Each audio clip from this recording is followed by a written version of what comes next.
E çfarë do t'i shkonte më mirë se një pjatë paçe koke e ditës së sotme, ftohtë dhe me shi. Ja ende përgatisim së bashku kokën e qëngjit pasi kemi shplar mirë në ujë të rrjedhshëm dhe kemi lënë për një orë që të humbasi të gjithë gjakun e vet.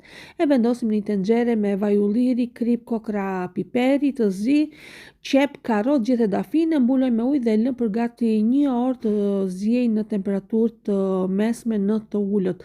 Kullojmë lëngun, më pas heqim të gjithë pjesët e mishit që ngjendet te koka në një tenxhere. Unë kam përdor tenxhere balte, kam shkri gjalpin së bashku me vajin e ullirit dhe kam shtuar mielin e grurit dhe mielin e misrit. I kam përzier derisa masa e miellit të jetë shkrirë mirë dhe të mos krijojë kokriza.